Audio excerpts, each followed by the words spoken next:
This message is sponsored by Greenlight. With school out, summer is the perfect time to teach our kids real-world money skills they'll use forever. Greenlight is a debit card and the #1 family finance and safety app used by millions of families, helping kids learn how to save, invest, and spend wisely. Parents can send their kids money and track their spending and saving, while kids build money confidence and skills in fun ways. Start your risk-free Greenlight trial today at greenlight.com/Spotify. That's greenlight.com/Spotify. Oh, such a clutch off-season pickup, Dave. I was worried we'd bring back the same team. I meant those blackout motorized shades. Blinds.com made it crazy affordable to replace our old blinds. Hard to install? No, it's easy. I installed these and then got some from my mom. She talked to a design consultant for free and scheduled a professional measure and install. Hall of Fame son. They're the #1 online retailer of custom window coverings in the world. Blinds.com is the GOAT. Shop up to 40% off site-wide, plus an extra 10% off every order and a free professional measure happening right now at Blinds.com. Es el año 5 antes de Cristo y Jesús nace en Belén, un pequeño pueblo judío del antiguo Israel, hijo de una pareja humilde. Seguramente ya conoces la típica historia de la Navidad, pero hay muchos detalles que la mayoría de las personas malinterpreta. Por ejemplo, Jesús no nació en un bonito establo de madera como el Belén de tu casa. Los establos de Belén solían estar excavados en cuevas. Imagina por un momento tener a tu bebé en una cueva oscura, húmeda, con el olor fuerte de animales y paja sucia. Ese fue el escenario real del nacimiento del Hijo de Dios. Otro error común sobre la Navidad tiene que ver con las visitas que recibió Jesús.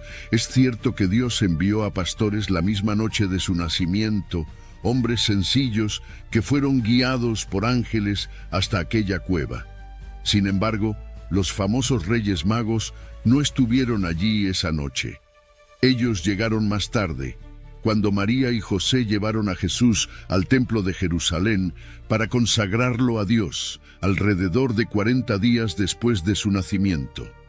Justo cuando la joven familia regresaba de Jerusalén, aquellos sabios venidos de Oriente se acercaban buscando al niño y no lo encontraron. Es en este punto donde ocurre algo que casi nadie considera. Estos hombres ricos y sabios, procedentes del este, hicieron al rey de Israel una pregunta mucho más explosiva de lo que solemos imaginar.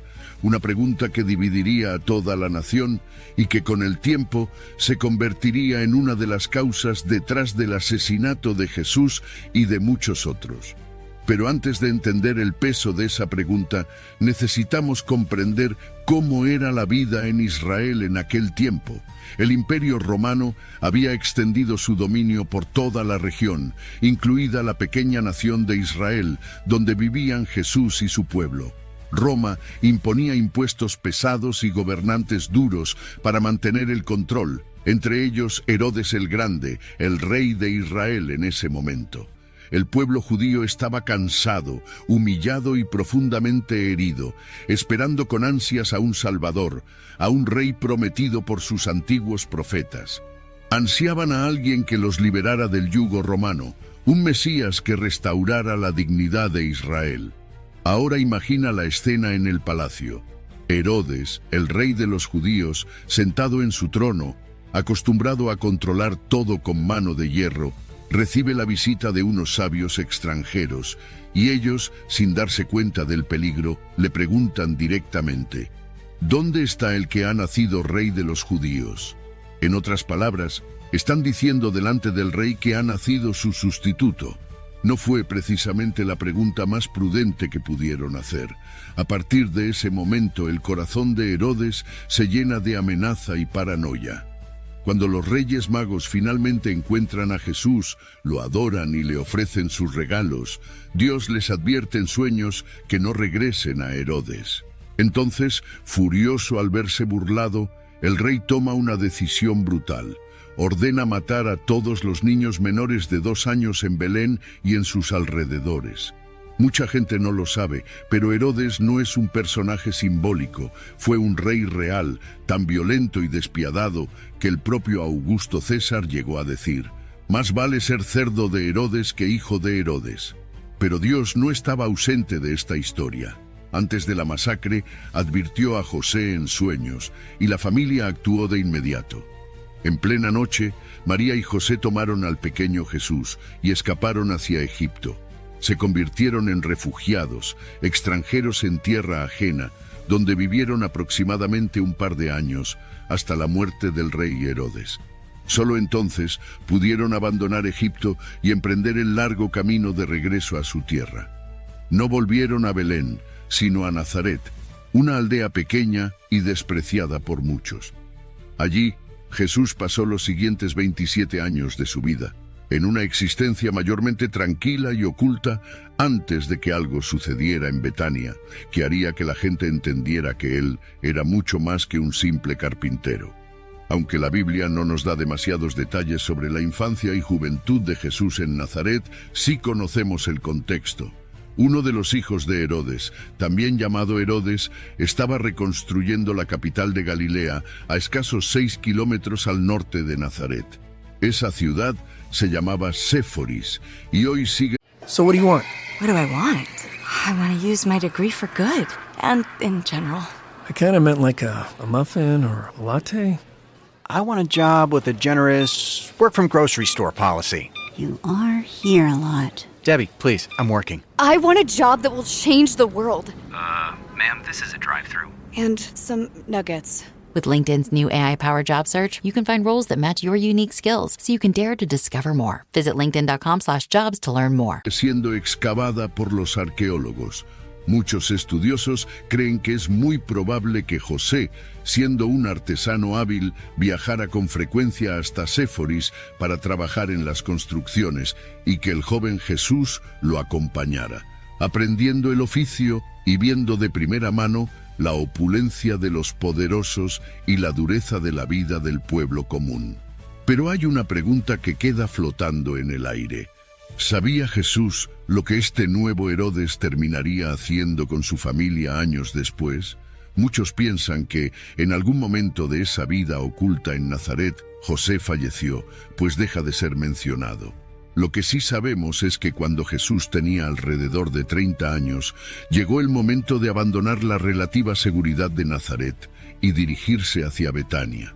Allí lo esperaba un encuentro que cambiaría para siempre la manera en que la gente lo veía y también la forma en que su propio pueblo reaccionaría ante él. En esa región del Jordán vivía su primo Juan, conocido como Juan el Bautista. Juan no era un religioso convencional, vivía como un vagabundo santo en el desierto, vestido con pieles ásperas, alimentándose de langostas y miel silvestre y predicando con fuerza el arrepentimiento. Bautizaba a las personas en el río Jordán como señal pública de fe y de deseo de un corazón limpio ante Dios. El bautismo en aquellos días era un acto visible de entrega y compromiso espiritual. Sin embargo, algo totalmente inesperado ocurrió cuando Juan recibió a Jesús. A ojos de la multitud, Jesús no era más que un hijo de carpintero, alguien sin importancia política ni religiosa. Pero cuando Juan lo sumergió en las aguas del Jordán y Jesús salió de ellas, el cielo mismo intervino. Los cielos se abrieron, el Espíritu de Dios descendió sobre él en forma de paloma, y una voz resonó desde lo alto. Este es mi Hijo amado, en quien tengo complacencia. En ese instante, el ministerio de Jesús comenzó oficialmente. El desconocido de Nazaret quedaba marcado públicamente, delante de todos, como el Hijo de Dios. A partir de ese momento, Jesús estaba a punto de regresar a casa, pero ya no como el joven artesano que todos recordaban. Volvería como el hombre señalado por Dios, y eso provocaría una reacción violenta entre muchos de sus conocidos, amigos de la infancia, vecinos y maestros de la sinagoga. La mayoría de ellos no solo se burlarían de él, sino que llegarían a intentar matarlo. Antes de enfrentarse a ese rechazo, había algo más que debía suceder. Jesús se apartó de la multitud y se adentró en el desierto de Judea, donde permaneció 40 días siendo tentado por el diablo. Allí se enfrentó al hambre, a la soledad y a la presión espiritual más intensa. El enemigo incluso lo llevó a lo alto del templo y le sugirió que se lanzara desde allí para obligar a Dios a demostrar su poder enviando ángeles para salvarlo. Pero Jesús se negó. No iba a usar a Dios como espectáculo ni a buscar atajos a la voluntad del Padre. venció cada tentación con la palabra de Dios y salió del desierto fortalecido. Al regresar a la zona de Betania, algunos de los discípulos de Juan el Bautista comenzaron a seguirlo, entre ellos Andrés y otro hombre llamado Juan. Lo que ellos vieron y oyeron en Jesús fue suficiente para dejar atrás al Maestro que conocían y comenzar a caminar con aquel que, tiempo después, el mundo conocería como el Mesías. Y todo esto, desde un nacimiento en una cueva oscura hasta un cielo que se abre sobre un río, nos muestra que la historia de Jesús nunca fue cómoda ni decorativa. Siempre estuvo marcada por la tensión entre el poder humano y el propósito de Dios. Jesús también comenzó a llamar a otros para que lo siguieran, entre ellos un pescador común que más adelante haría cosas extraordinarias junto a él en el norte de Israel. Ahora que Jesús tenía discípulos, no había tiempo que perder. Su madre lo esperaba en una boda en Caná, cerca de Nazaret. De entre todos los lugares posibles y todos los milagros que Jesús realizaría, su primer milagro sucedió precisamente allí, en medio de una fiesta, cuando los anfitriones se quedaron sin vino. En una cultura donde el honor y la vergüenza lo eran todo, quedarse sin vino no era solo un problema logístico, era una humillación pública. Jesús tomó tinajas llenas de agua y las convirtió en vino de la mejor calidad. Para quienes lo presenciaron, aquello debió de ser absolutamente impactante. Pero aún así, este milagro no se compara con lo que estaba a punto de hacer en el pueblo pesquero de Cafarnaúm, a donde viajó después. Antes de ese siguiente gran milagro, Jesús descendió a Jerusalén para la fiesta de la Pascua judía. Allí pronunció algunas de las palabras más famosas de toda la Biblia, palabras que han marcado la fe de millones de personas a lo largo de la historia. Le explicó a uno de los principales líderes religiosos que Dios había amado tanto al mundo que entregó a su Hijo único para que todo aquel que cree en Él no muera para siempre, sino que tenga vida eterna. Con esto, Jesús dejaba claro que Dios lo había enviado no solo para rescatar al pueblo judío, sino para ofrecer salvación al mundo entero. Eso resulta sorprendente si pensamos que, en términos geográficos, su ministerio se desarrolló dentro de un territorio relativamente pequeño. Después de esta visita a Jerusalén, Jesús se dirigió hacia el norte para bautizar a nuevos seguidores junto con su primo Juan en el río Jordán. Sin embargo, esta etapa duró poco. El rey Herodes mandó apresar a Juan y lo encerró en prisión. Más tarde mandaría ejecutarlo por atreverse a denunciar públicamente el estilo de vida inmoral del rey y de la reina.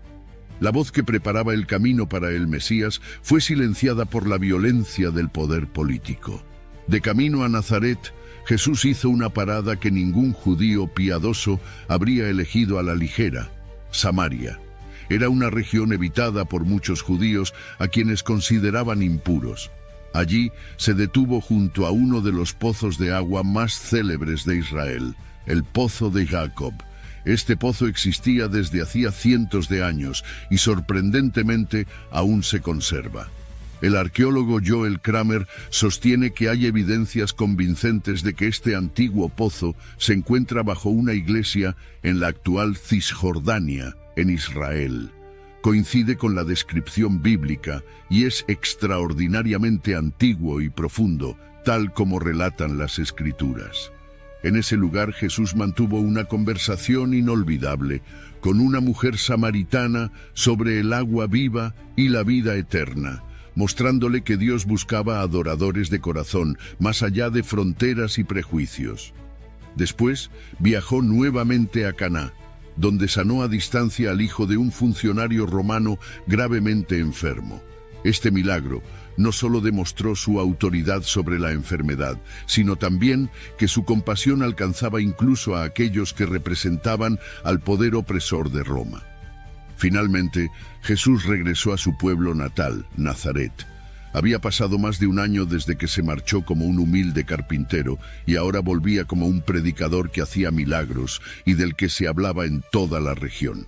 Sin embargo, quienes lo vieron crecer no estaban preparados para lo que estaba a punto de hacer. En la sinagoga le pidieron que leyera un pasaje del libro del profeta Isaías.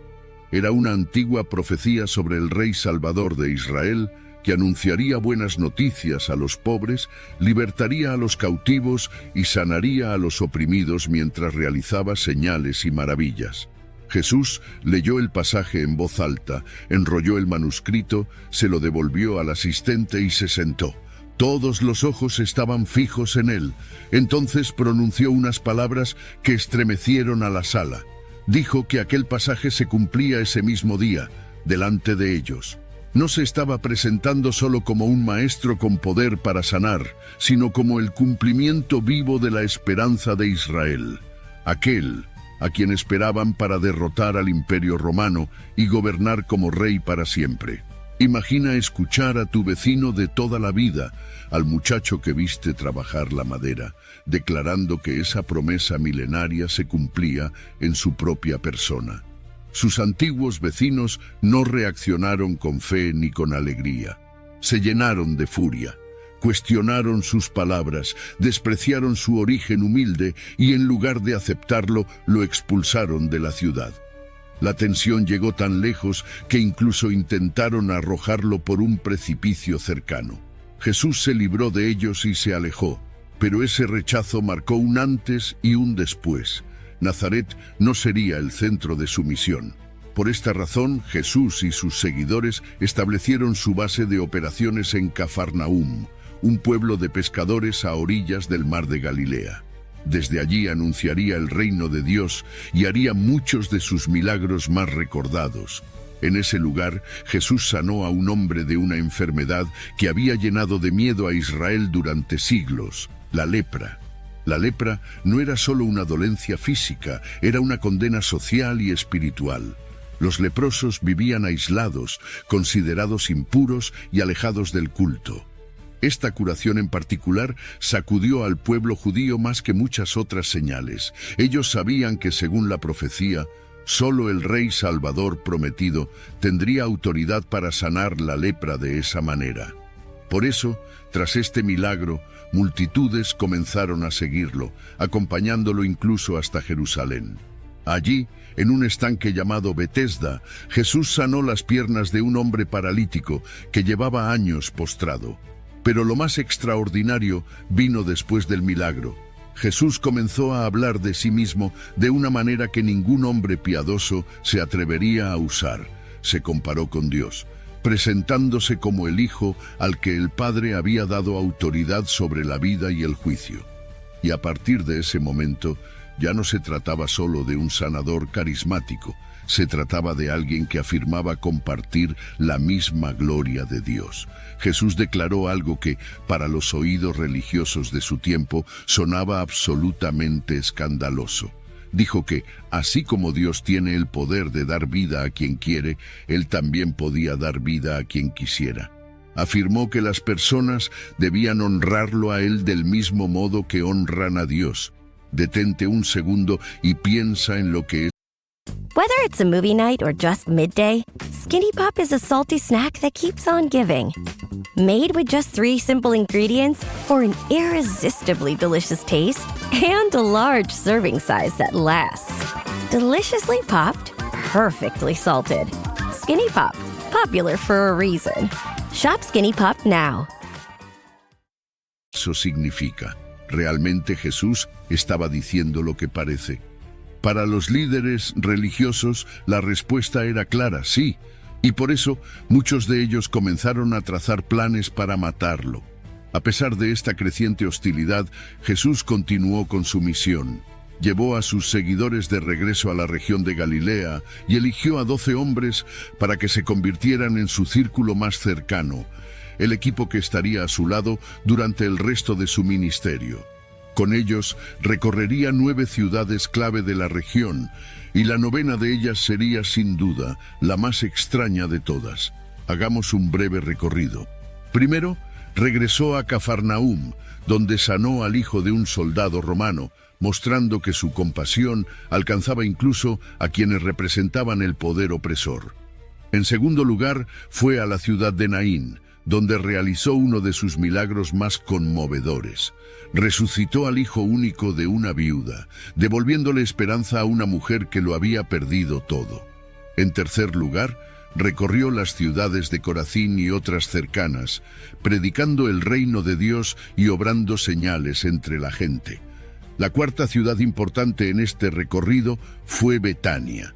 Allí, Jesús realizó uno de los milagros más conocidos. Alimentó de manera milagrosa a unas 5.000 personas con tan solo unos pocos panes y peces, en un lugar apartado, donde no había forma humana de proveer comida para semejante multitud. Jesús demostró que lo poco en sus manos se convierte en más que suficiente. Pero, sorprendentemente, este no era ni siquiera el milagro más impresionante de lo que estaba por suceder. Mientras Jesús se retiraba a orar en una montaña cercana, sus 12 discípulos subieron a una barca para cruzar el mar de Galilea. Los arqueólogos han encontrado una embarcación de aquella época, muy probablemente similar a la que ellos usaron. Esa barca antigua, descubierta en el lecho fangoso del mar de Galilea, nos ayuda a imaginar mejor la escena. En medio de la travesía, los discípulos quedaron atrapados en una tormenta feroz. Las olas golpeaban la barca, el viento rugía y la muerte parecía cercana. Fue entonces cuando, en medio de la oscuridad y el caos, vieron a Jesús caminando sobre el agua. Pedro, impulsivo y valiente, le pidió unirse a él sobre las olas, y por un momento también caminó sobre el agua.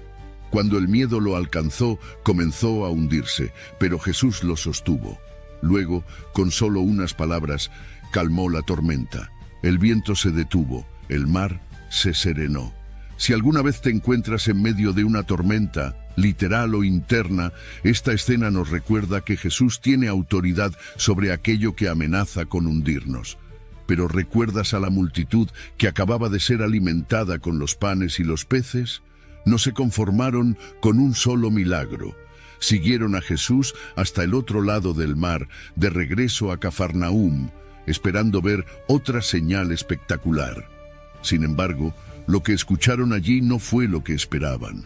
En lugar de ofrecer otro prodigio visible, Jesús les dijo que Él era el pan de vida y que quien se alimentara de Él, es decir, quien creyera y se entregara por completo a Él, viviría para siempre.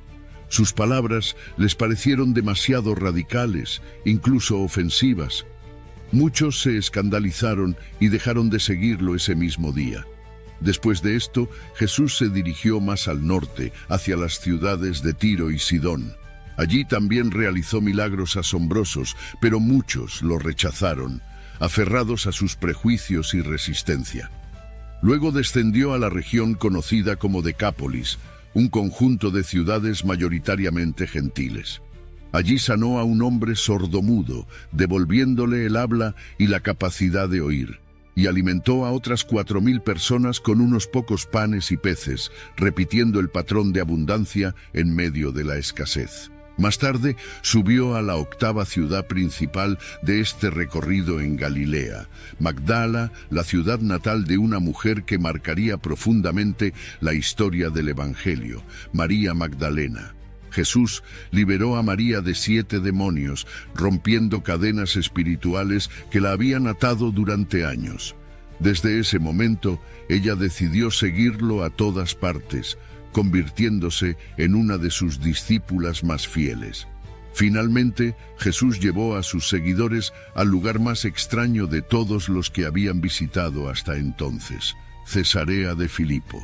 Para llegar allí, tuvieron que emprender un viaje largo hacia el norte, a una región conocida por sus cultos paganos. Es fácil imaginar que algunos discípulos pensaran que su maestro se había vuelto un poco loco al llevarlos a un sitio así. En Cesarea de Filipo había una cueva muy particular. En tiempos de Jesús, muchos judíos creían que esa cueva era una entrada al inframundo. Era un lugar donde griegos y romanos realizaban rituales degradantes en honor a sus dioses. Ese lugar funcionaba como un santuario dedicado al dios griego Pan, y de su nombre deriva la palabra pánico. No era un rincón cualquiera del mapa, era un símbolo de oscuridad espiritual, de miedo y de idolatría. Por todo esto, los judíos se referían a ese sitio. AI is incredible. It can teach you how to fry an egg and even write a poem, pirate style. Yarr! But it knows nothing about your work. Slackbot is different. It doesn't just know the facts. It knows your schedule. It can turn a brainstorm into a brief. And it doesn't need to be taught. Because Slackbot isn't just another AI. It's AI that knows your work as well as you do.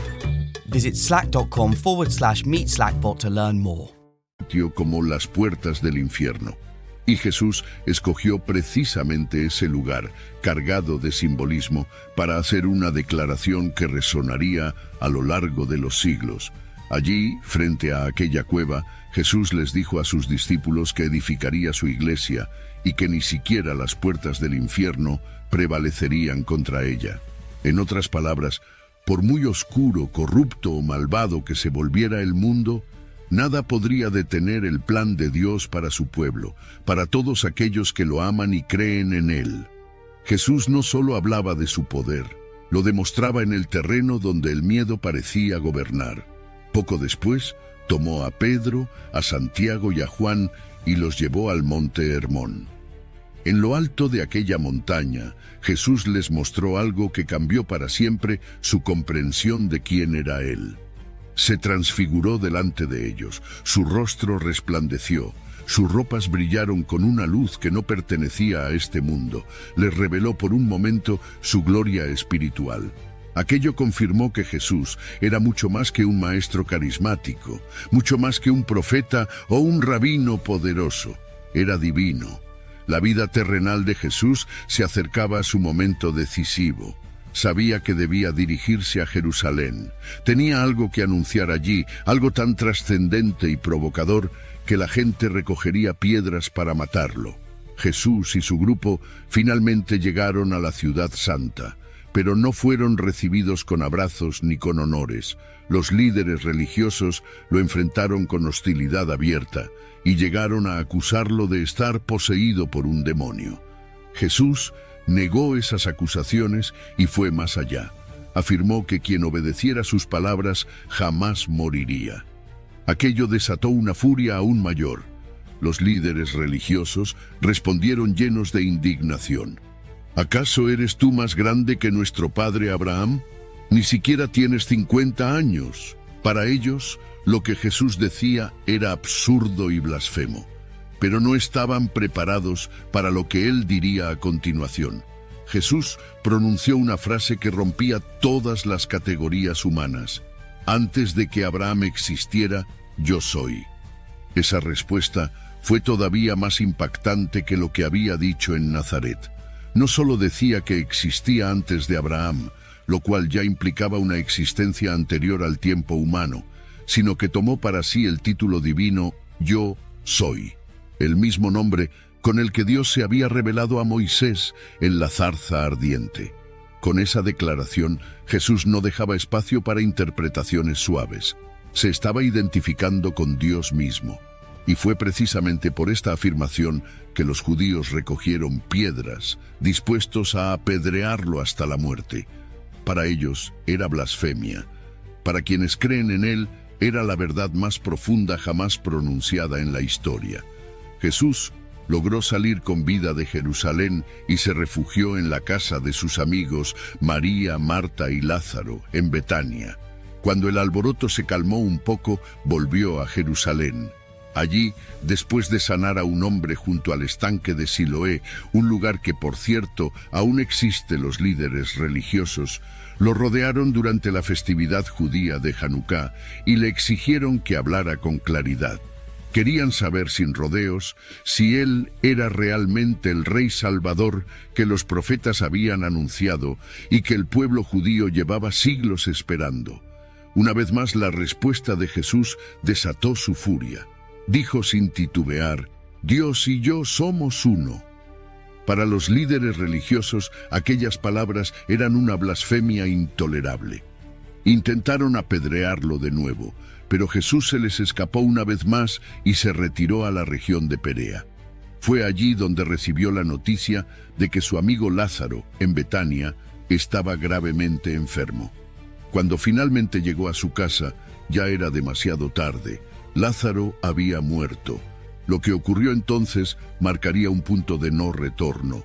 Delante de familiares, amigos y curiosos, Jesús se acercó a la tumba y llamó a Lázaro por su nombre, y el hombre que llevaba días muerto salió vivo. Este fue, sin duda, el milagro público más impactante del ministerio de Jesús. La noticia se extendió como fuego por toda la región. Casi todo Israel quedó atónito y muchos comenzaron a adorarlo abiertamente. Pero también se enteraron los líderes religiosos más influyentes que se reunieron para decidir qué hacer. Después de escuchar lo sucedido, votaron a favor de la ejecución de Jesús. Su argumento oficial era político. Temían que si el emperador romano descubría que había alguien en Israel al que la gente empezaba a tratar como un rey e incluso como Dios, Roma podría destruir la nación entera. Pero, en el fondo, también estaban impulsados por el miedo y los celos. A sus ojos, Jesús se estaba volviendo demasiado popular, demasiado influyente, demasiado peligroso para el sistema religioso establecido. Jesús, sin embargo, sabía que se acercaba el momento para el que había venido al mundo. Estaba dispuesto a cumplir su propósito, incluso si ese propósito incluía morir.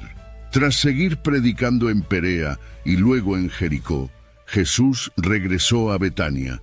Allí, en un gesto profundamente simbólico, María ungió sus pies con un perfume muy costoso, pocos días antes de su crucifixión. Sin saberlo del todo, estaba preparándolo para su entierro. Mientras tanto, la noticia de que Jesús había resucitado a Lázaro continuaba difundiéndose por Jerusalén, de modo que, cuando Jesús entró en la ciudad montado sobre un burro, lo recibieron con una bienvenida digna de un rey. La gente extendía mantos y ramas en el camino, gritaba «Hosana» y lo aclamaba como el que venía en nombre del Señor. Parecía por un momento que Israel al fin estaba recibiendo al rey que tanto había anhelado. Al llegar al templo, Jesús desmontó, tomó un látigo y expulsó a los cambistas que se aprovechaban de los peregrinos, denunciando que habían convertido la casa de Dios en una cueva de ladrones. No estaba buscando el favor de los poderosos, estaba restaurando la santidad del lugar que debía ser casa de oración. Después de eso, llevó a sus discípulos al Monte de los Olivos, desde donde se contempla Jerusalén. Allí les enseñó sobre el futuro, el juicio, la fidelidad y la esperanza. Hoy, quienes visitan ese monte y otros lugares mencionados en la Biblia descubren que las historias de las Escrituras cobran una fuerza especial cuando uno camina por los mismos paisajes donde Jesús habló, oró y derramó lágrimas. Cada piedra, cada colina y cada camino parecen recordar que lo que narran los evangelios no es mito, sino historia real. Cuando Jesús regresó a Jerusalén por última vez, fue arrestado y condenado a muerte. Lo acusaron por lo mismo que había escandalizado a tantos desde el principio, afirmar ser exactamente aquello que los sabios de Oriente habían venido buscando más de 30 años atrás, el rey de los judíos. De hecho, ese fue el título que colocaron sobre su cruz. Durante un breve instante, muchos habían creído que quizás Dios les había enviado al rey que derrotaría a Roma. Pero sus expectativas estaban incompletas. Dios había enviado a Jesús para enfrentar a un enemigo mucho más grande que cualquier imperio, la muerte misma. Jesús no venció a la muerte simplemente muriendo, sino resucitando al tercer día. Sus discípulos estaban confundidos, asustados, llenos de dudas, cuando Él se les apareció junto al mar de Galilea, el mismo lugar donde habían compartido tantos momentos, milagros y conversaciones. Allí, el resucitado restauró su fe, sanó sus corazones y les recordó su llamado. Días después, en el Monte de los Olivos, sus seguidores se acercaron a su rey resucitado con una pregunta que llevaba generaciones en el corazón de Israel. «Señor, ¿restaurarás ahora el reino de Israel?» Ellos seguían pensando en un trono político, en una liberación nacional inmediata. Pero Jesús les explicó que había algo que debía suceder primero. El mundo entero tenía que oír hablar de él. Les dio la misión de ser sus testigos hasta los confines de la tierra. Mientras ellos lo miraban, Jesús ascendió al cielo. Sus ojos quedaron fijos en el cielo abierto, hasta que un ángel se les apareció y les preguntó por qué seguían mirando hacia arriba. Les aseguró que Jesús volvería a la tierra del mismo modo en que lo habían visto partir. Desde entonces, los cristianos creen que la historia no terminó en aquella colina. Jesús sigue obrando en el mundo hoy y desea dar vida eterna a todo aquel que lo recibe como Rey de su vida. La cruz no fue el final. La tumba vacía fue el comienzo de algo que todavía continúa.